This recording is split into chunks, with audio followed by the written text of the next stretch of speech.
데카메론. 어머니의 반대로 이루어지지 못한 사랑을 죽으면서 이룬 지롤라모와 살베스트라. 옛날 사람의 이야기에 의하면 이 도시에 이름이 리오나르도 시기엘이라는 부호 상인이 살고 있었다고 합니다. 이 사람은 마누라와의 사이에 지롤라모라는 사내아이가 있었는데 자식이 태어난 지 얼마 안 되어 신변 일을 깨끗이 정리하고 세상을 떠났습니다. 후견인들은 모친과 함께 그 아이가 행복하도록 성실하게 가르치고 있었는데 지롤라모는 근처의 어린이들과 사이좋게 놀면서 자랐지만 특히 같은 나이인 재단사의 딸과 더 가깝게 지냈습니다.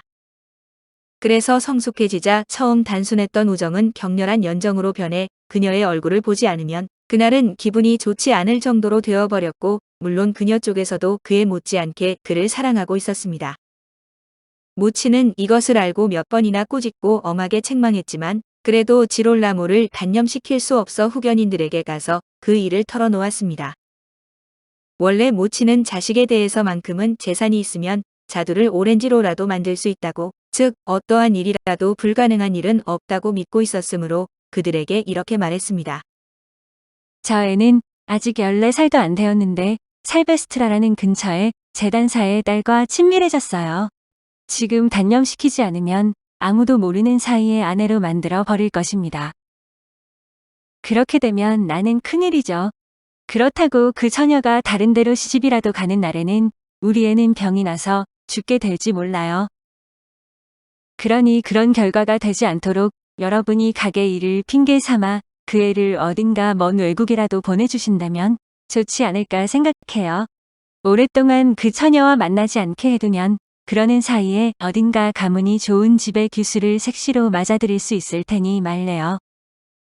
후견인들은 좋은 생각이라고 말하고 될 수 있는 대로 그렇게 하도록 하겠노라고 대답을 했고 아들을 가게에 불러 그중 한 사람이 부드럽게 이렇게 말했습니다.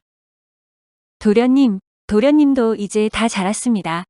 이제 슬슬 집안일을 보살펴도 좋을 나이라고 생각합니다. 그래서 우리는 도련님이 잠시 파리로 갔으면 어떨까 하고 생각하고 있습니다. 파리에 가면 대부분의 재화가 어떻게 거래되고 있는가를 알 수 있게 되고 그뿐만 아니라 그곳에 있는 많은 귀족이나 신자들을 만나 여기서는 얻을 수 없는 훌륭한 예의범자를 몸에 익힐 수 있으니 참 좋은 일이 아닙니까? 그런 다음 돌아오시면 어떨까요? 지롤라모는 열심히 듣고 있었지만 피렌체에 있는 것을 다른 사람과 마찬가지로 행복하게 여기고 있어 파리에 갈 생각은 없다고 깨끗이 거절했습니다. 후견인들은 입이 닳도록 설득했지만 승낙을 얻지 못하고 그 뜻을 모친에게 보고했는데 모친은 대단히 화를 내며 파리에 가기 싫어하는 것이 아니라 그의 어리석은 사랑 때문이라며 아들을 몹시 꾸짖었습니다. 그러나 잠시 후엔 그를 부드럽게 달래면서 후견인들의 권고를 쫓도록 부탁해 보기도 하고 여러 호기심까지 자극시키면서 애원을 했습니다. 그래서 마침내 아들도 1년 이상 연장되지만 않으면 가겠다고 승낙해 이렇게 지롤라모는 사랑의 미련이 남아 뒤지를 걱정하면서 파리로 떠났으나 하루하루를 지내는 동안에 어느새 2년 동안이나 체류하고 말았습니다. 그래서 전보다 한층 그리움이 더하여 돌아와 보니 처녀는 이미 커튼을 제조하는 젊은이와 결혼을 해서 그는 비탄에 잠기고 말았습니다. 그러나 이제 와서 어쩔 도리도 없어 체념하려고 여러모로 노력했지만 그녀가 있는 집을 찾아내 자기가 그녀를 잊지 않고 있듯 그녀도 자기를 잊지 않고 있었으면 하는 마음에 집 앞을 왔다 갔다 하기 시작했습니다. 그런데 그런 희망도 허망하게 사라졌는데 여자는 마치 생전 만난 일도 없는 사람처럼 그를 기억하지 못했습니다. 아니, 다소 기억하고 있었는지는 모르겠지만 마치 모르는 사람을 대하듯 했는데 그는 그것을 알고 아주 슬퍼하지 않을 수 없었습니다. 그녀에게 자기를 생각나게 하려고 될 수 있는 대로 여러모로 일을 시도해 보았으나 아무런 효과가 없자 마지막 수단으로 목숨을 걸고라도 말을 걸어봐야겠다고 생각하기에 이르렀습니다.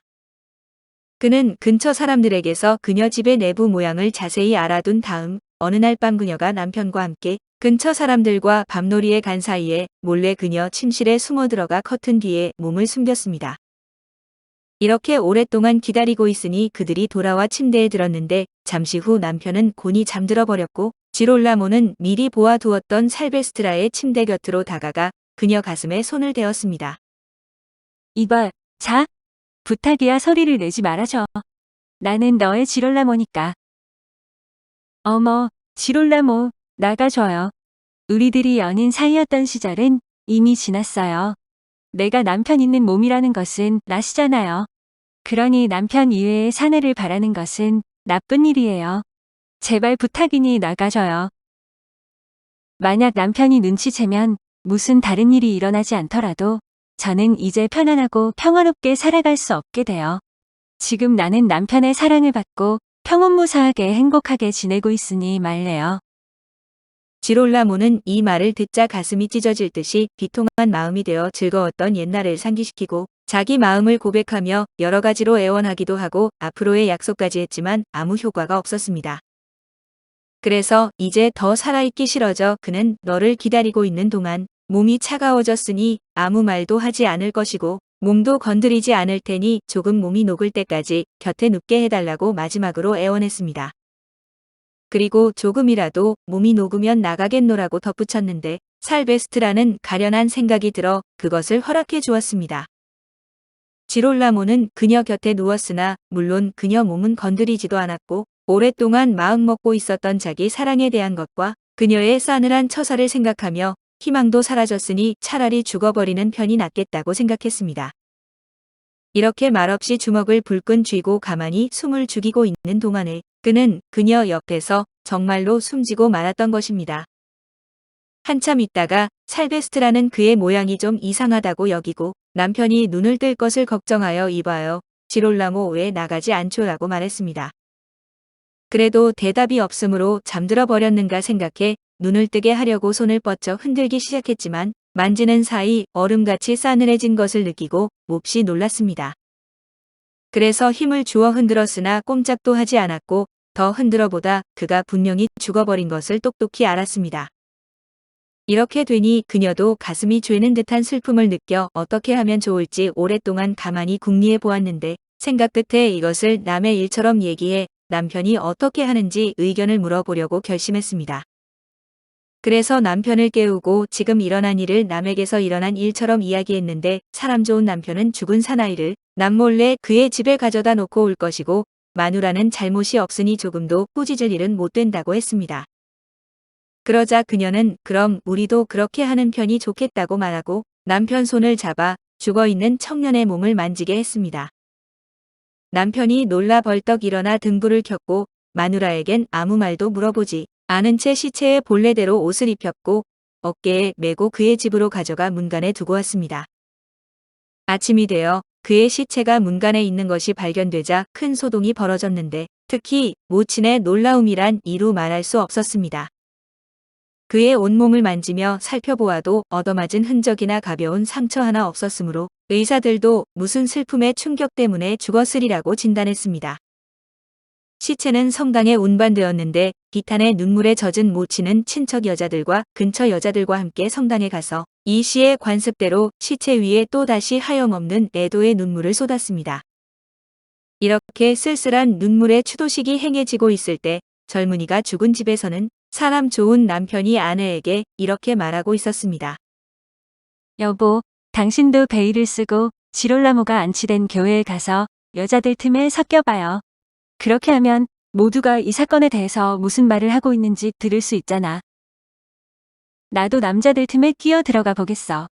우리에 대한 뭔가 험담이 나오면 들을 수 있을 테니 말이야.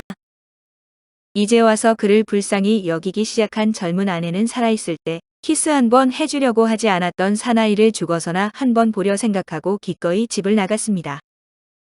사랑의 힘을 확인하는 것은 얼마나 힘든 일인지 정말 놀라지 않을 수 없는데 지롤라모의 부기로도 열 수 없었던 여심을 불행히 열어주었던 것입니다. 그녀는 죽은 그의 얼굴을 보는 순간 옛사랑의 불꽃이 세차게 타올라 걷잡을 수 없는 동정에 마음이 솟아올랐습니다. 그는 베일의 얼굴을 감싼 채 여자들 틈에 끼어들어가 그들을 해치고 시체 곁으로 갔고 한마디 날카로운 외침 소리를 내고는 시체 위에 몸을 내던지더니 얼굴을 묻은 채 움직일 줄을 몰랐습니다. 울고 있는 것이 아니라 지난밤 지롤라모가 쓰라린 마음에 애를 태우다 죽은 것처럼 살베스트라도 너무나 슬픈 충격에 그의 시체 위에서 그대로 숨을 거두고 말았던 것입니다. 사람들은 그녀가 아직 누군지도 잘 몰랐으나 위로해주면서 이제 그만 일어나라고 했지만 아무리 달래도 그대로 있었으므로 일으켜보니 놀랍게도 그녀는 죽어 있었습니다. 사람들이 놀라 누군가 살펴보니 그것은 살베스트라였는데 모여있던 모든 여자들은 이 새로운 슬픔에 크게 가슴 아파하면서 더욱 소리내어 울었습니다. 이 소식은 곧 성당 밖에 모여있던 사람들에게도 전해지고 그들 속에 섞여있던 그녀의 남편의 귀에도 들어갔습니다. 그는 너무나 놀라 다른 사람들의 위안의 말 따위는 아예 들으려고도 않고 오랫동안 소리내어 울었습니다. 한참 울고 난 뒤 남편은 모여있는 사람들에게 지난 밤에 자기 아내와 지롤라모 사이에 일어났던 일을 얘기했습니다. 사람들은 그제야 두 사람이 죽은 원인을 알게 되었으며 그에 따라 그들에 대한 슬픔과 동정의 마음은 더욱 커져갔습니다.